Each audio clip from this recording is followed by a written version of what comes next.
Nunca vi ningún humano trabajando en esas bobinas. Los saltos blancos eran muy cuidadosos, nunca había ningún miembro del personal de la Fuerza Aérea, ni a nadie allí afuera con ellos. Las naves de espacio profundo, que tienen el mismo diseño y la misma tecnología, pero son mucho más grandes, son de color negro titanio. Recordamos que ellos no vendrían por detrás de mí y me asustarían. Los saltos blancos viven aproximadamente 10 veces más que los humanos, y no envejecen de la manera en que nosotros lo hacemos. Y creo que me estaban utilizando como conejillo de indias. Cuestión de llevarme a bordo de la nave exploradora y mostrarme su hábitat, mostrarme lo que había a bordo de la nave exploradora. Pero cuando encendían el conjunto exterior de bobinas, adquiría una apariencia borrosa. Y ese campo exterior obviamente también los protegía de la radiación en el espacio. Les había prometido una segunda entrega de la historia de los saltos blancos y aquí cumplimos. En la primera parte vimos a Charles Hall, este físico nuclear cuando era joven y todavía no era físico nuclear, en su caseta meteorológica en medio de un desierto al lado del Área 51, completamente temeroso y paralizado por lo que estaba viendo allí. Si yo viera a uno de ellos en el desierto y no pareciera que me hubiera visto, entonces no me acercaría. En definitiva, estaba viendo unos seres altos y pálidos que corrían por el desierto de Nevada como si fueran fantasmas. Y sí, estos seres son conocidos como los altos blancos y según Charles Hall son extraterrestres que están aquí al menos desde la última edad del hielo. Y no nos quedamos ahí porque también hablamos de su biología, de sus costumbres y de cómo si esta historia es real, bueno, hasta llegaron a un pacto de convivencia con el señor Hall. Si ellos se acercaban a mí y era demasiado y me hacían sentir incómodo, como en el caso de la mujer alta blanca en la tribuna del teatro, yo retrocedería y ellos se quedarían donde estaban hasta que yo pudiera retroceder hasta donde me sentía cómodo. Hoy vamos a entrar en la sala de máquinas porque Charles Hall, como ya te dije, no solamente era un observador del clima de la Fuerza Aérea de los Estados Unidos, sino que también es un físico nuclear. Y esto hace que comprenda, o que al menos piense que comprendió, cómo funcionaban los objetos voladores no identificados, las naves de los saltos blancos. Estamos hablando de aparatos que podían licuar el acero con la fuerza G generadas por su aceleración. Estamos hablando también de trajes que podían desafiar la gravedad e incluso un peligro de muerte que sí, estaba constantemente pendiendo de la cabeza de Charles Hall, y esto dependía de si él se acercaba o no a esos aparatos cuando estaban en funcionamiento. Ahora, ¿cómo funcionan esas famosas naves ovoides de los saltos blancos? ¿Qué conexión existe con los tic-tac que está persiguiendo el Pentágono? Todo eso y mucho más lo vemos hoy, así que bienvenidos a la segunda parte de la historia de Charles Hall con los saltos blancos. Este programa es posible gracias al auspicio de Securnavi SRL, profesionales en equipamiento náutico de seguridad. En esta segunda entrega vamos a profundizar un poco más en la relación de Charles Hall con los saltos blancos. Como viste en el primer video, este hombre fue enviado en el año 1965 como meteorólogo a la base de la Fuerza Aérea Nellis, allí en Nevada, en los Estados Unidos, justo al lado del Área 51. Según su historia, fue en ese puesto que se enteró de una extraña leyenda sobre un caballo radiactivo, pero en realidad se trataba de los saltos blancos merodeando en el desierto. Ahora, salta una pregunta: si este hombre tuvo tanto contacto con extraterrestres, debería haber podido observar muy bien sus naves, ¿verdad? Resulta que efectivamente se desarma en explicaciones al respecto. Mirá.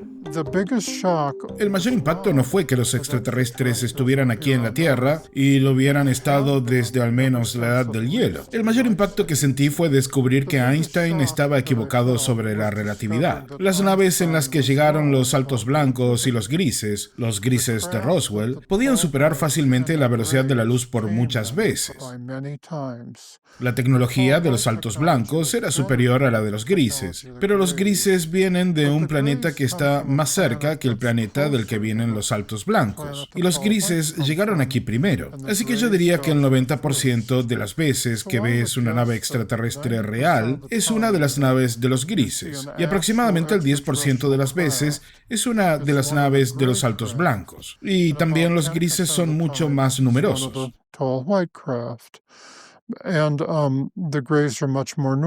Hubo un periodo de 6 semanas o 2 meses en el que estuve seguro de que los individuos, estos altos blancos, que se identificaban como la maestra o Range for Harry y la guía turística, que eran mis buenos amigos, se habían tomado unas vacaciones o un viaje de negocios a algún lugar y no estaban, de hecho, en este planeta.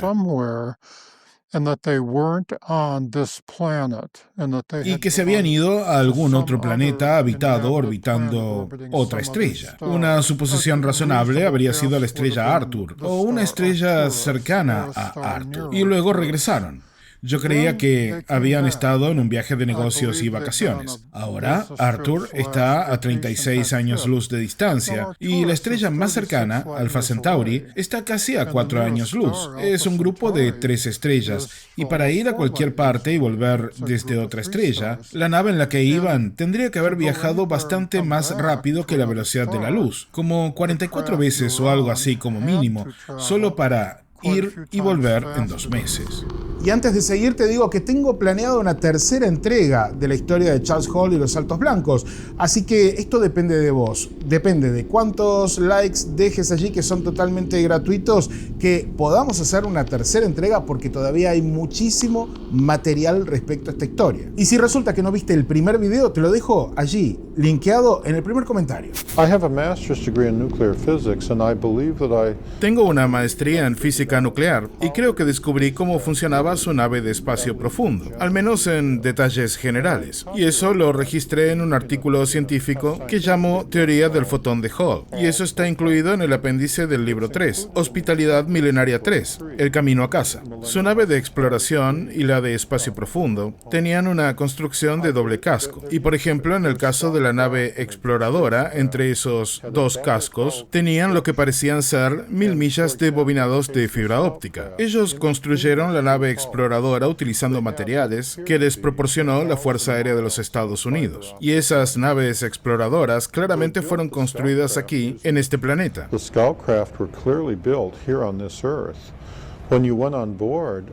Cuando subías a bordo, muchas de las piezas, como los asientos, aún tenían los sellos de molde de fabricantes estadounidenses como Lockheed Martin, también Boeing, y había compartimentos superiores con el logo de Airstream, etc. Así que, por lo tanto, habría sido perfectamente posible construir una nave de exploración con su motor antigravedad utilizando piezas ordinarias construidas aquí. La nave de exploración tenía estos bobinados de fibra óptica que venían en varios juegos, y la manera en que funcionaban era filosóficamente igual que un electroimán. Es solo que en un electroimán no se utilizan electrones pasando por cables de cobre y bobinas de cobre.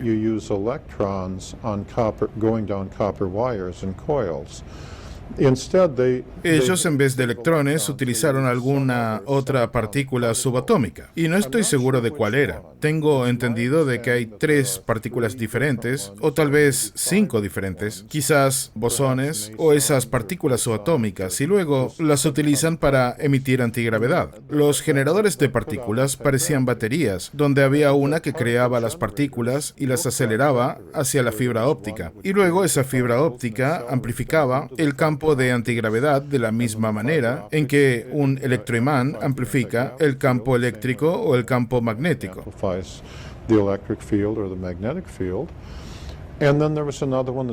Y luego había otra que recogía las partículas. Por supuesto, tenían que reabastecerse de combustible. ¿Sabes? Tenían que recargarse tal como hay que recargar una batería. Y esa misma tecnología se utilizó en sus trajes, esos que les permitían levitar. Y si es que estaban utilizando el traje a máxima potencia y salían de su área de descanso a las 11:30 de la noche, entonces para las 5:30 de la mañana, el traje ya se encontraba prácticamente sin energía. Así que las baterías que tenían en sus trajes solo duraban unas 6 horas, más o menos. Ahora, las baterías de las naves de espacio profundo obviamente también tenían un límite de tiempo antes de que tuvieran que recargarse periódicamente, aunque no estoy tan seguro de cuánto tiempo llevaba llegar a ese límite. Quizás dependía de la nave. Las naves de espacio profundo llegaban y partían según lo previsto, y el plazo más corto era de 2 meses y medio. Ahora el periodo más largo que vi fue de 5 años. Entonces tenían que ser capaces de transportar combustible para recargar esas baterías durante tanto tiempo. O era eso, o su tecnología tenía que permitir que las baterías se recargaran durante todo ese tiempo. Pero sí había que recargarlas. Ellos decían que tenían que parar periódicamente y acoplar una nueva fuente de energía. The outer set of coils served to streamline the craft.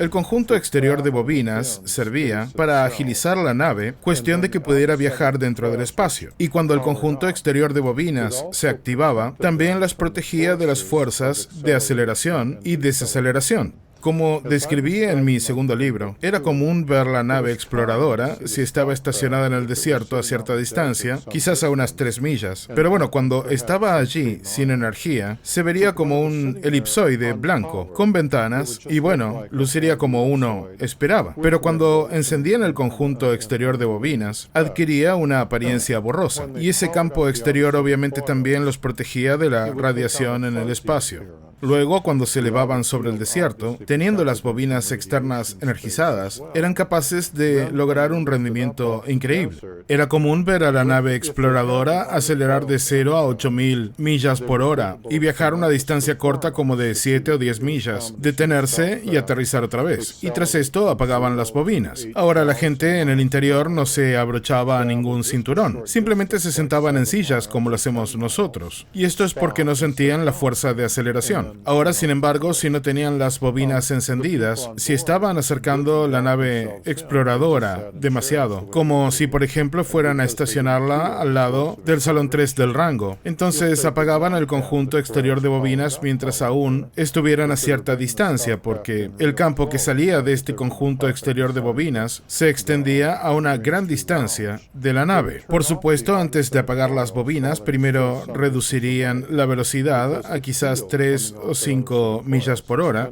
y tras esto, una vez que apagaban las bobinas, conducían la nave como si fuera un cochecito de bebés. Luego aterrizaban, llegaban muy lento y aterrizaban a una velocidad de 2 o 3 metros por hora. Y cuando despegaban, si no habían encendido las bobinas, entonces sí viajaban a 2 o 3 kilómetros por hora. Insisto, lo llevaban como un cochecito de bebé. Y no era hasta que encendían ese otro conjunto de bobinas que alcanzaban un rendimiento de alta velocidad. But it wasn't until they'd powered up that other set of coils that they would start doing high-speed performance. Powering up the coils took a little while. Encender las bobinas tomaba un poco de tiempo, tal como encender un electroimán. No era poco común que las bobinas tardaran hasta 10 segundos en encenderse. Y esto es porque las partículas que pasan a través de la fibra óptica son partículas subatómicas que sí tienen un decaimiento. Y las bobinas se sobrecalentarían si se usaran en exceso, o sea, si las tenían a poder máximo durante mucho tiempo. Y los saltos blancos siempre se mostraban muy conscientes de la temperatura de las bobinas. Y es por eso que era muy común verlos cuando aterrizaban en el desierto, especialmente en días calurosos. Bueno, ellos salían y abrían los paneles del exterior de la nave exploradora. Obviamente, estaban dejando que las bobinas se enfríen. Eso no significa que las bobinas estuvieran necesariamente demasiado calientes, pero a ellos les gustaba que esas bobinas funcionen frías, por lo que siempre estaban muy conscientes de la temperatura de las bobinas. Ese día, una nave exploradora sufrió una fusión de la fibra óptica. Ahora, según lo que recuerdo, era un miércoles, y trabajaron en esa nave desde ese mismo miércoles, las 24 horas del día, hasta el siguiente lunes por la mañana. Y eso solo para reparar las bobinas suficientes como para poder despegar y llevar esa nave de regreso a la base. Y de hecho, para poder llevar eso a la base, tuvieron que sacar 2 naves exploradoras adicionales para ayudarla. Mientras tanto, trajeron a varios más que eran mecánicos y al final la llevaron de regreso a la base, haciendo funcionar esas 2 naves de exploración adicionales en cada lado. Todo esto solo para regresarla a la base donde podrían reparar las bobinas. Recuperarse de una fusión de bobinas obviamente era un gran problema para ellos, pero nunca vi ningún humano trabajando en esas bobinas. Los saltos blancos eran muy cuidadosos, nunca había ningún miembro del personal de la Fuerza Aérea ni a nadie allí afuera con ellos. Los altos blancos siempre se reservaban la opción de tener que hablar de algo relacionado con las bobinas, y por eso es que siempre querían tener solo altos blancos trabajando allí. Hasta donde yo sé, soy el único humano que estuvo cerca de esas bobinas. Yo llegué a unos cientos de pies antes de que su guardia me bloqueara el paso y dejara en claro que no quería que me acerque más de la cuenta. Y pudo haber sido porque estaban utilizando partículas subatómicas. Tal vez solo estaba preocupado por los campos radiactivos que salían de allí, pero él no quería que yo estuviera allí tocando esto ni nada por el estilo. Yo estuve a bordo de una nave exploradora, pero no a bordo de la nave de espacio profundo. Las naves de espacio profundo, que tienen el mismo diseño y la misma tecnología, pero son mucho más grandes, son de color negro titanio. Una que llegó dañada por un meteorito, bueno, esa es a la que más pude acercarme, mucho más que a cualquier otra nave de espacio profundo. De esa en particular estuve apenas a unos cientos de metros, porque pasó justo a mi lado en medio de una tormenta de nieve. Así que pude ver bastante de esa nave de espacio profundo. Pero las únicas criaturas que alguna vez vi en la nave de espacio profundo fueron los mismos altos blancos. Sin embargo, en las aeronaves de reconocimiento era común ver a generales de la Fuerza Aérea de los Estados Unidos, junto con sus homólogos blancos altos. Eso era muy común. Y yo mismo estuve en la nave exploradora. Sin embargo, nunca vinieron simplemente a darme un paseo. ¿Sabes? Nunca vinieron a decir, ok, déjame mostrarte el sol, la luna o las estrellas. Yo no lo sé, quizás lo habrían hecho si les hubiera preguntado. Pero ellos sabían que teníamos rangos y que yo era un soldado raso, el más bajo de todos los bajos, ¿sabes? Si había una letrina que limpiar, bueno, ese era yo que tenía que cumplir ese trabajo. Y ellos estaban muy conscientes de que los generales que aparecían con 4 estrellas sabían perfectamente eso, y se les habían dado además órdenes. Pero yo prácticamente era el que cumplía todas las órdenes, ¿sabes? Así que nunca fue como si vinieran ellos a entretenerme con sus naves. En aquella ocasión en la que estuve a bordo de su nave exploradora, recuerden que les dije que había varios recién llegados que eran parte de la transferencia de tecnología, y su motivación para llevarme a bordo de la nave exploradora ese día en particular parecía ser que los recién llegados que me tenían miedo y que temían practicar acercarse a Charlie y decir hola Charlie, y que básicamente cuando se acercaban a 5 metros del gorila daban media vuelta y se quedaban como a 10 metros, mientras me miraban con mucha valentía. Pero supongo que lo que estaban pensando, lo que yo creo que estaban pensando ese día, es que iban a sugerir a los generales norteamericanos proyectos adicionales de intercambio de tecnología. Y creo que me estaban utilizando como conejillo de indias, cuestión de llevarme a bordo de la nave exploradora y mostrarme su hábitat, mostrarme lo que había a bordo de la nave exploradora. Cuestión de luego probar mi reacción a lo que yo pensaba que era bueno y lo que pensaba que, ya sabes, bueno, lo que me impresionó y lo que no me impresionó. Y yo pienso que quizás cuando fueron a los generales norteamericanos podrían decir, bueno, haremos que esto sea mejor para ustedes y aquello lo vamos a dejar de lado. Quizás dirían cosas como, lo haremos mejor para ustedes, podemos ayudarlos aquí. La nave de exploración estaba completamente hecha con piezas estadounidenses y parecía una caravana. Al subir a bordo, quiero decir, era elipsoidal, y esta nave era blanca con ventanas a ambos lados. Cuando estabas parado mirando la parte delantera de la nave exploratoria, veías que la puerta en esa nave estaba a la derecha. Y si bien se hacían todas aquí, había varias alternativas en el diseño. Las ventanas de ese lado se extendían hacia atrás y llegaban más atrás que las del lado izquierdo. No había ventanas en la parte trasera, ni en la parte superior, ni por debajo. Solo había una puerta, la de la derecha, que se abría desde la parte superior. Algo parecido a un Jet Lear, pero el tema es que cuando subías a bordo, te encontrabas con una mampara aproximadamente a un tercio del tamaño de la parte trasera. Y delante de la mampara, en todas estas naves espaciales, el diseño era el mismo. Había 5 asientos sin cinturones de seguridad, donde simplemente se sentaban. Los saltos blancos no son tan fuertes como nosotros, así que la idea de abrocharse el cinturón les dañaría el cuerpo. Había 2 asientos, uno para el piloto y otro para el copiloto, y otros 3 asientos asientos en la parte delantera. Y hay que decir que tampoco estaban muy interesados en mostrarme el área de la cabina. Dijeron que no había mucho allí que pudiera entender, de todos modos. Pero, en fin, en la mampara había un conjunto de paneles. Hoy en día los consideraríamos interruptores de sombrero, que no se mueven como los de los hornos microondas. Pero en los años 60, aquello se consideraba algo bastante raro. Así y todo, me di cuenta de que el primer interruptor de movimiento estaba inmóvil y pude ver que lo habían registrado con copyright en 1929. Y así todo, aquellas cosas no eran de uso común. Ahora en cada interruptor había un conjunto de iconos. Hoy en día eso lo consideramos antiguo también, porque vas a tu coche y te encuentras con que hay iconos. Pero en los años 60 eso es algo que se consideraba bastante adelantado. Aún así, los iconos eran bastante comunes.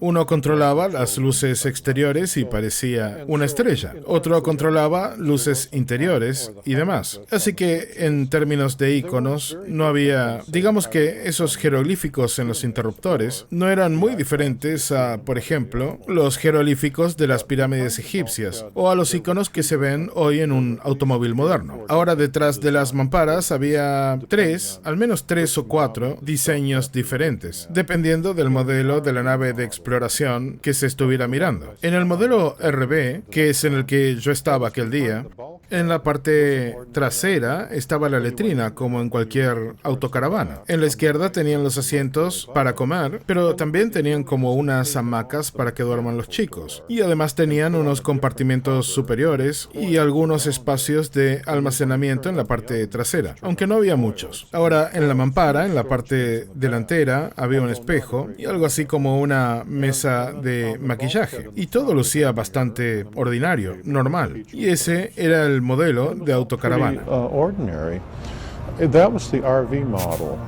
Todo lo que venimos viendo es interesante, amigos y amigas, pero ojo con esto, he visto muchos comentarios respecto al combustible en esta historia. Si nos atenemos a la historia que cuenta Charles Hall, nunca especifica cuál es el combustible, pero sea cual sea la tecnología, incluso si fuera, suponete, biológica, es necesario un combustible. Nuestras propias células necesitan combustible, es por eso que comemos, porque necesitamos glucosa, ácidos grasos y aminoácidos. Sin ellos, nuestros cuerpos dejarían de funcionar, así que sea un elemento tecnológico o biológico, las cosas necesitan de un combustible para mantenerse en funcionamiento. Y eso no significa que se le ponga nafta o gasoil a una nave espacial. Técnicamente ese combustible podría ser cualquier cosa. Charles, utilizando la teoría del fotón, ¿cómo construirías el ovni? Y básicamente, ¿cómo te desplazarías más rápido que la luz?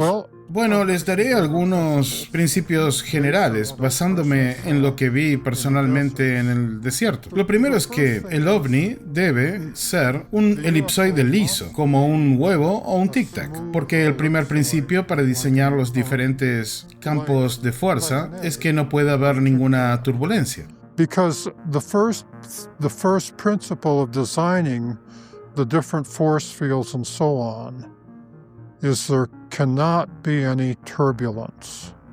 ¿Y qué hay de un platillo? ¿Esto los descarta? Bueno, eso depende de cómo sean los bordes del platillo. No puede tener nada cóncavo. Un ejemplo de algo cóncavo es si, como en la cámara, tienes una lente con una forma bonita y alrededor de ella hay un anillo que sobresale. Like on the camera, you have the lens and it's shaped nice, and then around it is a ring that sticks out. Y entre la lente y el anillo hay un espacio cóncavo. Si esa fuera la forma de una nave espacial que intentaras usar para impulsarte por el espacio, estarías estrictamente limitado a menos del 80% de la velocidad de la luz. Y eso es porque los campos de fuerza en esa región obedecerían la teoría de la relatividad de Einstein, ya que no son aerodinámicos en esa área, y generarían turbulencia. Would obey Einstein's theory of relativity because they're not streamlined in that area. They would go turbulent. Y una vez que se ponen turbulentos, los campos de fuerza chocan entre ellos, y así el calentamiento puede llegar al infinito. Y por ende la cantidad de energía que se pierde en esa pequeña zona podría llegar al infinito. Pero los convexos están bien. Sí, lo cóncavo genera esta turbulencia. Sí, pero si tomas esa lente y la conviertes en una esfera elipsoidal de vidrio y usas esa forma y no tienes bordes afilados ni bordes cóncavos y obtienes una forma de huevo, entonces al rodearla con una burbuja de campos de fuerza, los campos no se volverán turbulentos porque se vuelven aerodinámicos para viajar a alta velocidad. Y cuando haces eso y empiezas a acelerar hacia la velocidad de la luz, esto simplemente continuará acelerando como si la velocidad de la luz no estuviese allí. O sea, simplemente va a continuar acelerando. It'll just continue accelerating as though the speed of light weren't there. It'll just go right on through. Cuando escuchas historias como la de Ryan Graves, piloto de la Marina, hablando de una esfera dentro de un cubo u otro tipo de cosa exótica, ya sabes, objetos con bordes puntiagudos que no siempre se parecen a un platillo, o un huevo o un tic-tac. En el periodo de 2003, un gran grupo de contratistas de Boeing operaban cerca de una de las instalaciones de lanzamiento en la Fuerza Aérea en Vandenberg, cuando observaron un gran cuadrado rojo de 100 yardas de lado que se acercaba a la base del océano y flotaba a baja altitud sobre una de las instalaciones de lanzamiento. Este objeto permaneció allí durante unos 45 segundos antes de salir disparado hacia las montañas. Hubo un evento similar 24 horas después por la tarde. Este fue un evento matutino, creo que a las 8:45 de la mañana. Pero más tarde, después del atardecer, hubo informes de otros avistamientos en la base, incluyendo algunos comportamientos agresivos. Estos objetos se acercaban a algunos guardias de seguridad a gran velocidad antes de salir disparados. Los campos de fuerza interactúan con la luz. Cuando ves, y puedes verlo en el video de Tic-Tac de la Marina, de los pilotos de la Marina, cuando miras el video, la primera pregunta que debes hacerte es que cuando miras los bordes de la nave, bueno, tienes que preguntarte, ¿estás mirando solo los campos de fuerza que están interactuando con la luz que desaparece cuando la nave se apaga? ¿O estás mirando las piezas físicas reales de metal y cerámica de la nave? Y estás viendo una nave que fue diseñada para superar la velocidad de la luz, o estás viendo una nave que fue diseñada simplemente para un propósito general especializado aquí en la Tierra. Porque recuerden que las naves de exploración que ven, como las de los grises y los blancos, no han cruzado el espacio profundo. Solo las naves de espacio profundo lo atraviesan. ¿Cuál es la diferencia principal? ¿Cuál es la distinción? La diferencia radica en que las naves de exploración, ellos utilizan la nave de reconocimiento como nosotros utilizamos un aparato de recreación para dar una vuelta. Sí, verás, las naves de espacio profundo, y esto lo digo por observación directa, pueden ser individuales como los barcos en el mar o de propósito general. Por ejemplo, puedes ver cómo es esta casa. O sea, el que yo vi era un poco más largo que esta casa, un poco más ancho que esta casa y aproximadamente la mitad de alto que esta casa y completamente liso por todos lados. No tenía protuberancias ni nada. Tenía un doble pasillo estándar y como esta casa tenía un cuarto al costado y luego otro conjunto de habitaciones y tenía un doble agujero al exterior y luego una zona demilitadora donde se guardaban cosas a ambos lados y luego la sala de estar con los camarotes reales como en los barcos. En la parte delantera estaba la cabina y el área de control, con sus luces de control arriba. Y en la parte trasera tenías el sistema de propulsión. Y eso estaba diseñado para ir al espacio profundo y alcanzar estrellas a 100 años luz de distancia. Estoy bastante seguro de eso. Pero, por otro lado, un platillo volador que podrías tener para llevar a tus hijos al área de juegos, lo que también he visto, no está diseñado para ir más rápido que la luz. Solo está diseñado para ir desde Bishop, California a Roswell, Nuevo México, en media hora. Y saben, podrían hacerlo en 10 minutos, pero todo eso está pensado para que un par de adolescentes se hagan cargo de la nave y luego para que 3 niños pequeños, digamos de 8 a 10 años, salgan a jugar y recorran ese lugar aquí en el planeta Tierra.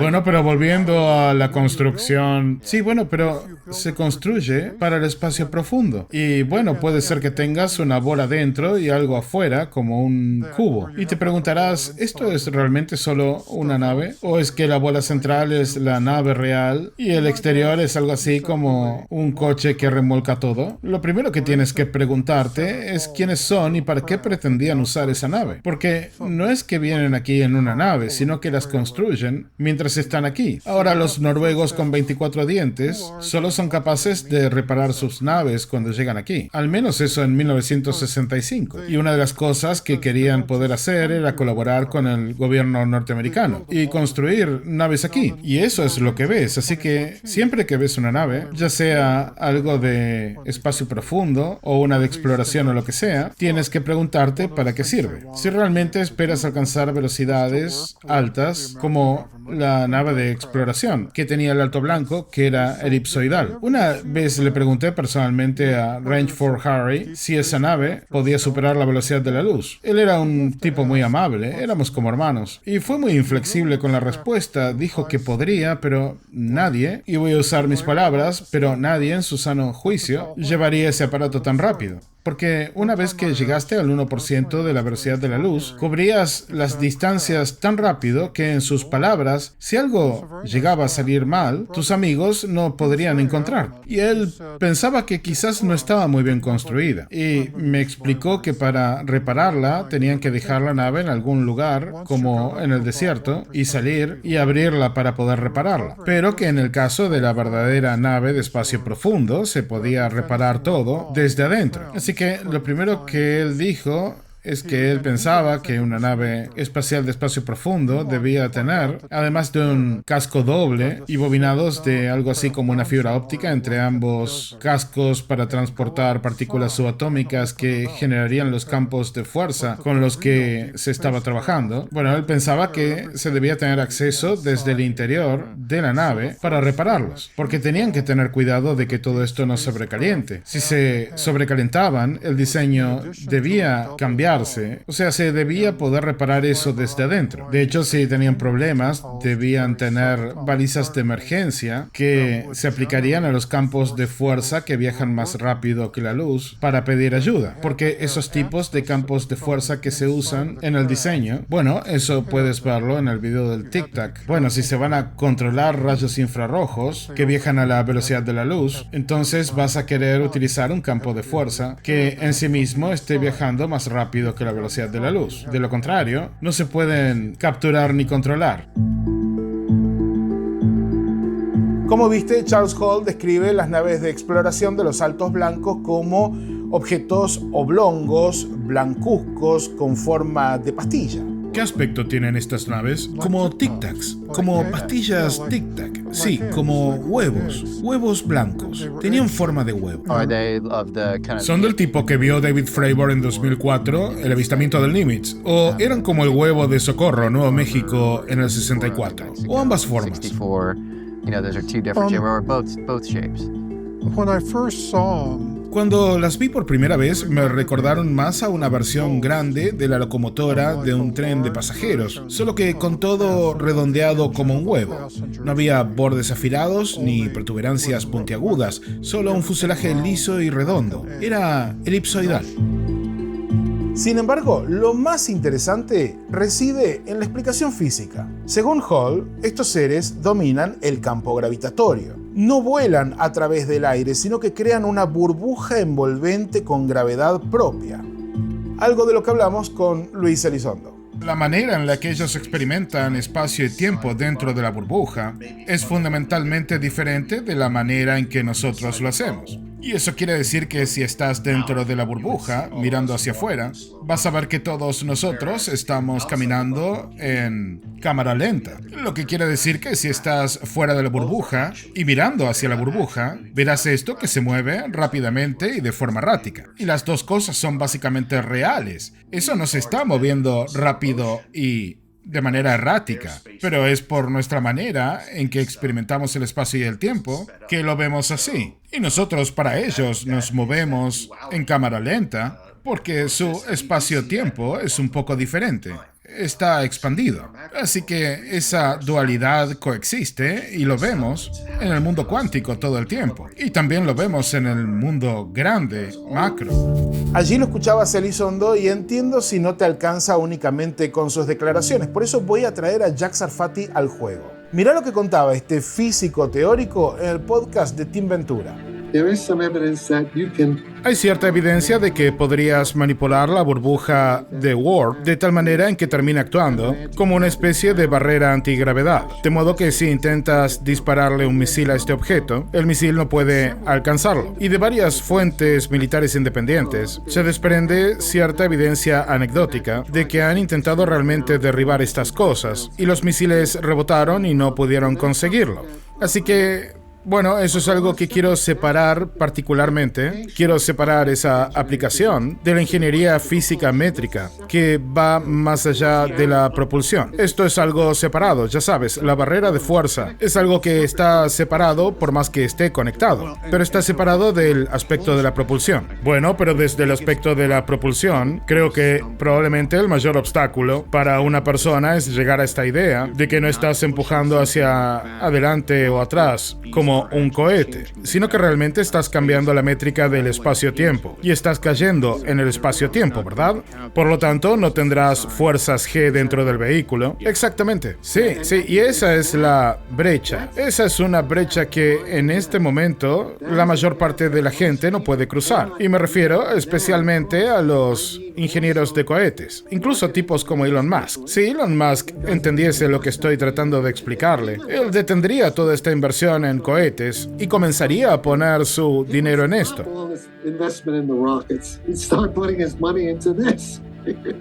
Me imagino que estás disfrutando el video, así que si es así, deja un buen like, compartí con tus amigos y por sobre todo, suscríbete al canal de YouTube de la Señal Ciencia y Misterios, que estamos buscando los 150.000 suscriptores. Así que vamos con eso. Y atención, hace un par de meses atrás, Charles Hall le dio una interesantísima entrevista a Jesse Michaels, en la que profundiza incluso más en todo este tema de cómo funcionan las naves de los saltos blancos. Así que, sí, ¿qué opinas sobre cómo funcionan estos motores? ¿Cuál es la fuente de energía? Obviamente no es combustión química, así que, ¿qué es lo que está sucediendo en el motor? I'm quite certain. Estoy bastante seguro que hay más partículas subatómicas, más quarks, que las 6 que se conocen. Al menos hay 2 conjuntos más. There's at least 2 more sets. Sí, pero ¿cómo se llega a eso? Porque tienes estos grandes colisionadores de hadrones que son carísimos de construir y cuestan millones de dólares. Cuando diseñas una nave, hay 5 partículas subatómicas que casi siempre se usan porque son casi estables y fáciles para trabajar con ellas. Y lo que necesitas es fibra cerámica. En tu motor necesitas fibra y tienes que producirla. Así que no solo tienes un solo motor, tienes que tener una forma de producir las 5 partículas. Y luego lo que tienes son los cables de fibra óptica de cerámica.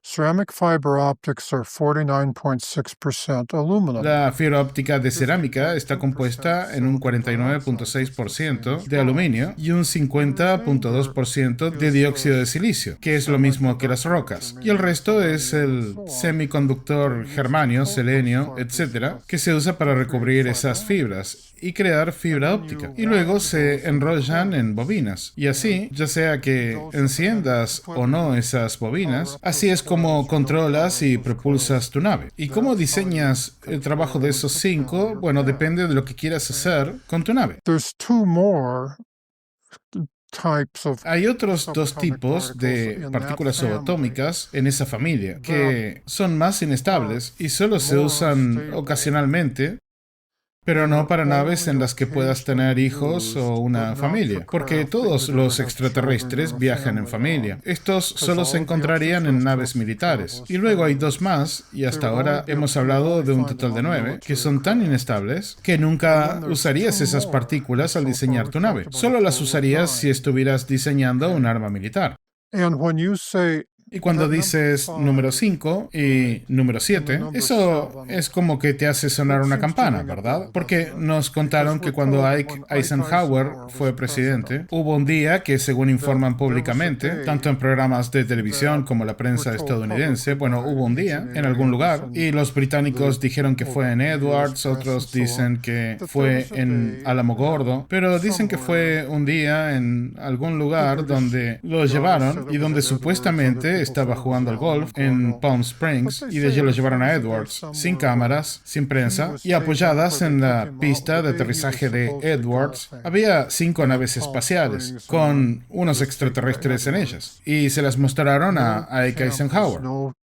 Not one, except for the guy whose name is Charlie. Nadie lo entendió excepto el chico que se llamaba Charlie. Miró eso y dijo que tenía todo el sentido del mundo que fueran 5, porque lo que le estaban mostrando eran las características generales de cómo funcionaban sus naves y cómo se diseñaron. Y te preguntarás, ¿por qué 5? Y eso es porque estaban demostrando que había 5 partículas subatómicas diferentes, así que cuando las diseñaron, dijeron primero voy a usar esta para este propósito, esta otra, la segunda para otro propósito y así sucesivamente. Así que le mostraron que tenían 5 propósitos diferentes para esas cosas en el diseño. ¿Lo ves? Pero bueno, aquellos que conoces y que tienen buenas intenciones piensan que simplemente mostraron 5 arbitrariamente. Pero otro número es el número 3. Mira, las bobinas de fibra óptica se derriten de repente a una temperatura de entre 1800 y 2200 grados Fahrenheit. No porque estén hechas por extraterrestres, sino porque las rocas se derriten entre 1800 y 2200 grados Fahrenheit. And if they're 50.2% silicon dioxide and 49.6% aluminum. Y si tienen un 50.2% de dióxido de silicio y un 49.6% de aluminio, es lo que son, como rocas. Y si se derriten, como lo hicieron durante el incidente de Roswell, esas 2 naves que se estrellaron en Roswell, como se describe en mi libro, el Valle de los Grises, bueno, lo que verían, pensarían que serían rocas derretidas. Y yo lo sé, la gente que piensa en ovnis intenta simular que había un solo platillo volante y que volaba rápido y que rebotó y golpeó el suelo y derritió las rocas y luego rebotó y así siguió. Y mi respuesta es, ¿cuándo fue la última vez que viste algo rebotar contra las rocas en un desierto de Nevada o de Nuevo México? Yo nunca vi nada así. Una vez que algo golpea las rocas, se rompe. Y la razón por la que hubo rocas derretidas fue porque había 2 platillos y las fibras se estaban sobrecalentando y derritiendo. Y cuando se derriten como el vidrio derretido o la lava y producen un gran trozo que parece lava y ese trozo cae y luego se endurece y golpea el piso y parece una roca derretida. Entonces cuando ves esos informes de que el geólogo vino y su hijo dijo que estas eran rocas derretidas y las dejaron allí, pero que dicen que al mismo tiempo recogieron todos los escombros y que recogieron ese metal que recuperaba su forma. Bueno, yo digo que esos eran envoltorios de cigarrillos. Esos eran simplemente envoltorios de chicles que hacían eso. Lo que te pasaste por alto fueron las cosas que realmente eran importantes. Encontramos un trozo de metal de aproximadamente 1,5 pies a 2 pies de ancho y aproximadamente 2 a 3 pies de largo. Y sentías que no tenías nada en tus manos, no era más grueso que el papel de aluminio de un paquete de cigarrillos. Pero lo que me molestó fue que ni siquiera podía doblarlo. No podías aplastarlo. Incluso con una masa rebotaría. Entonces supe que nunca había visto algo así antes. Y hasta el día de hoy no sé qué era. So you're saying Jesse Marcel. Entonces dices que lo que tenía Jesse Marcel, este material extraño, podría haber salido de un escape. Eso podría haber salido del juguete de un niño. Sí, porque mira, lo que tienes es lo que después de haber puesto tus bobinas se derrite y tienes que protegerlo del clima. Ahora, cuando trates de proteger esto del clima, tendrás que cubrirlos con una fina lámina de metal, pero no podrás sostener la lámina de metal con una correa de metal exterior. No podrás proteger la lámina lámina de metal con una correa de metal interior porque no puedes tener turbulencia en los campos de fuerza. Y el metal es electromagnético y puedes arruinar todo con electromagnetismo parasitario y otras cosas. Otra vez, si te gusta el video, deja un like y suscríbete al canal, pero por sobre todo, deja por aquí debajo, si llegaste hasta aquí, la frase inodoro cósmico. Sí, yo sé que suena bizarro, pero tiene una razón. Es que según Charles Hall, todas las naves de los Altos Blancos tienen un montón de tecnología, pero también tienen un baño, lo que suena raro, pero también bastante lógico. Bueno, Roswell mencionó a los grises de Roswell y está hablando de la nave de Roswell. La tradición dice que llegó hasta Wright-Patterson, que era el aeródromo correcto en aquel momento. ¿Estás diciendo que eventualmente llegó hasta el Área 51 o al campo de pruebas de Nevada? No, yo no sé dónde llegó, pero no me importa porque vi el verdadero ovni y sé cómo lucía. De acuerdo a Jess, ¿dónde lo vio? ¿Lo vio en Nevada? En Nevada he visto naves de ese tipo muchas veces. En una ocasión, como describo en mi libro, era una noche fría y nevaba en otoño en los años 60. Y yo casi muero de frío en esa niebla. Y la nave exploradora, que llevaba a la joven dentro y algunos de sus amigos, estaban acompañados por la nave espacial de espacio profundo y la de los adolescentes. Ellos habían llegado a una curva en el camino y ella estaba sola aprendiendo a manejar esa nave. Así que no la dejaron levantarla en el aire y cuando yo me acerqué antes de que entre la niebla, cuando caminaba por allí, me encontraba en la ladera de una colina. Estaba solo y ella había traído esa nave hasta el camino pavimentado. Solo tenía las bobinas de control funcionando y había abierto la puerta lateral. Yo me resistía mucho a acercarme a una de esas naves porque sabía por experiencia propia que todas tienen estos campos que las envuelven. Y luego si te acercas demasiado es como caminar hacia la parte trasera de un motor a reacción cuando el motor principal está en marcha. Tienes que quedarte y dejar que te vean y que se acerquen tanto como quieran o te van a quemar el trasero. You gotta just stay and let them see you and let them come as close as they want, or you'll get your ass burned.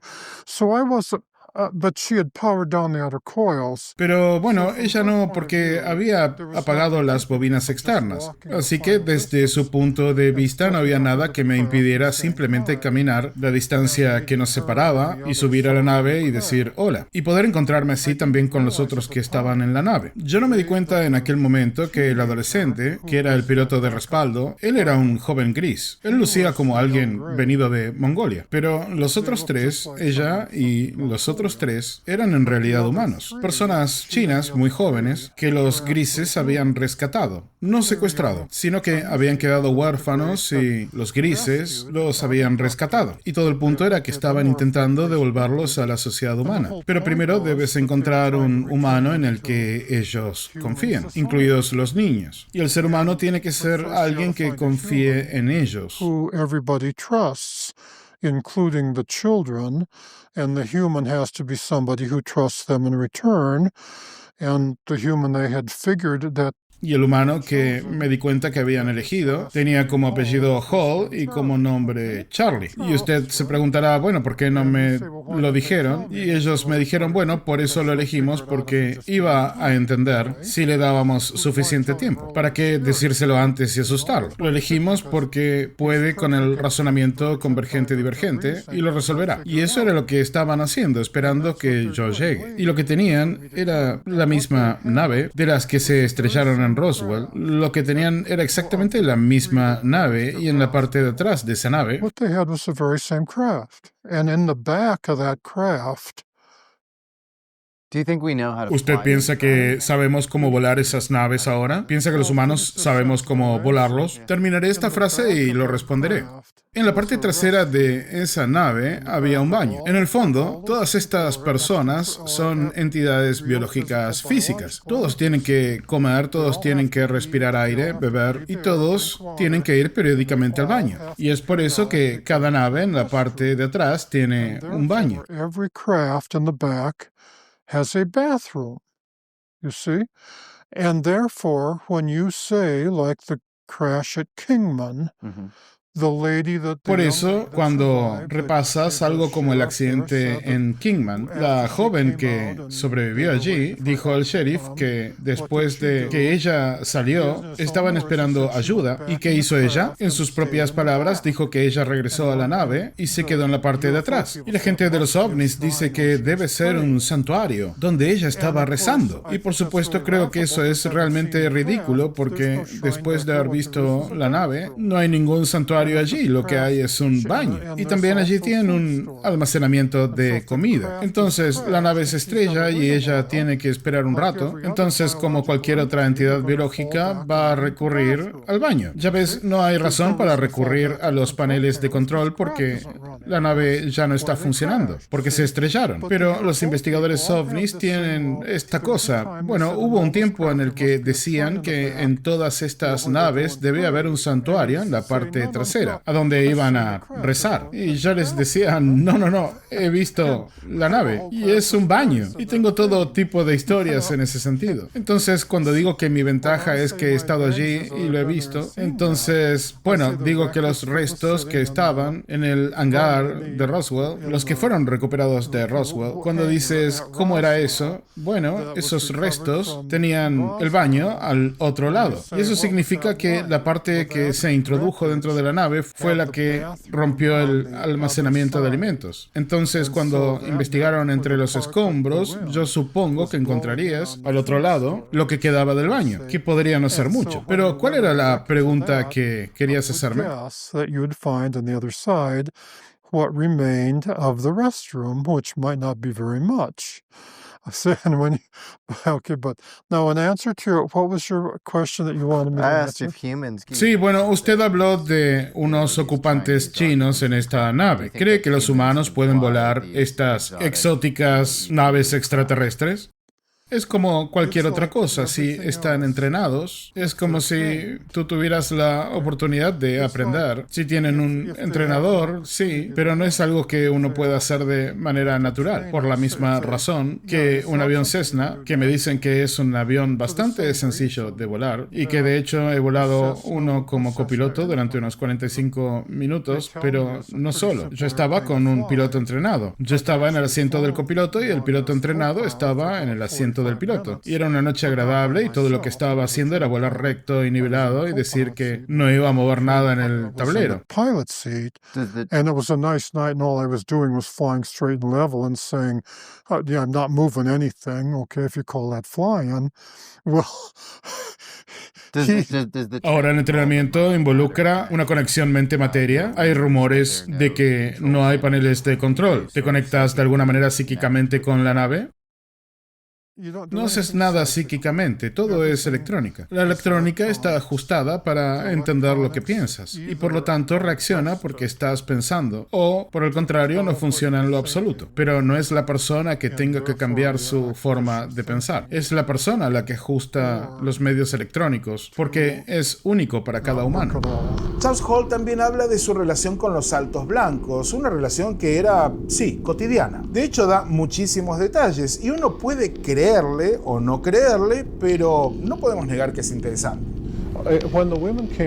Cuando las mujeres venían, nunca lo hacían solas. Ninguno de los saltos blancos vino jamás solo. Siempre venían en grupos y los adultos siempre estaban bien armados. Pero era común que las mujeres estuvieran muy orgullosas de sus relaciones familiares. Los hombres también lo estaban, pero era más común que las mujeres lo describieran. Entonces era muy común, por decir algo, por ejemplo, si un grupo de ellos se acercaba, bueno, la dama decía cosas como el guardia de la torre es el hijo del hermano de mi madre.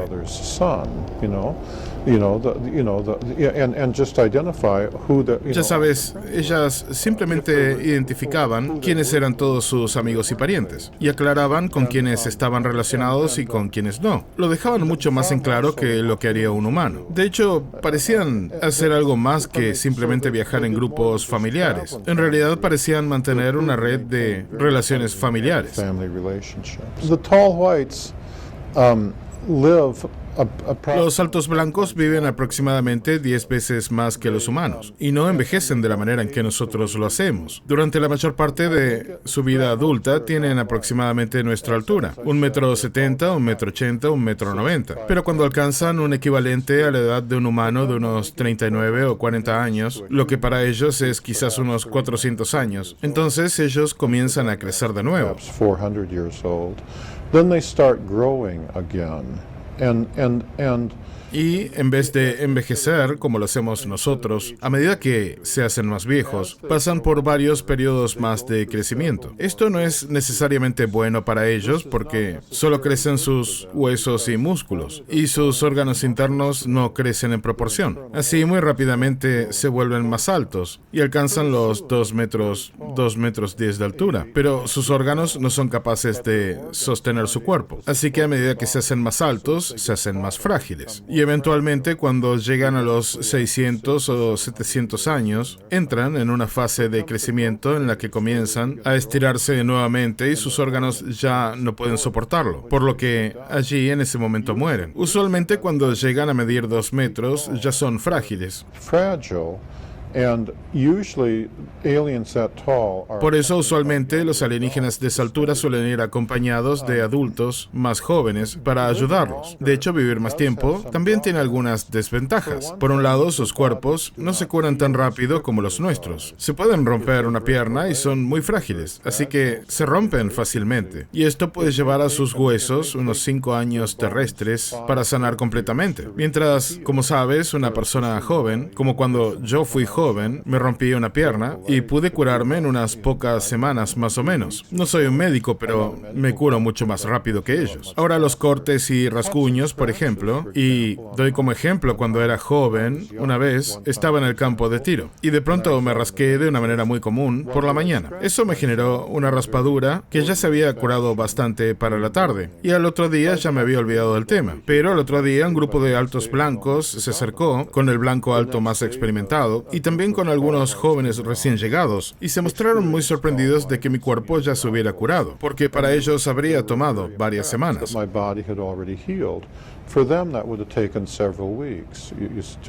También, aunque se los considera más inteligentes que nosotros, porque su sistema nervioso funciona 2 o 3 veces más rápido que el nuestro, esto también les trae algunos inconvenientes. Cuando ellos hacen algo, tienden a concentrarse en ello con más cuidado que un humano. Por lo tanto, es muy fácil sorprenderlos cuando están haciendo algo. Una vez, cuando un grupo de altos blancos se acercó con el guardia experimentado habitual de ellos y un grupo de recién llegados, y esto sucedió durante el turno de la mañana. Pero bueno, yo era joven y estaba haciendo lo que todos hacemos. Bebía un refresco, comía maní, estaba hablando, estaba escuchando música, había soltado un globo y lo estaba rastreando, y también estaba cantando y bailando un poco esas canciones de Mick Jagger. Y eso todo al mismo tiempo mientras escribía mis números. Y en ese momento uno de los recién llegados le preguntó al guardia experimentado si todos los humanos eran capaces de hacer eso, porque yo estaba realizando múltiples tareas. Los blancos altos no lo habrían hecho de esa manera. Ellos simplemente habrían comido y se habrían concentrado en comer, o simplemente habrían tomado las lecturas y se habrían concentrado en las lecturas, o habrían cantado una canción y se habrían concentrado en cantar esa canción.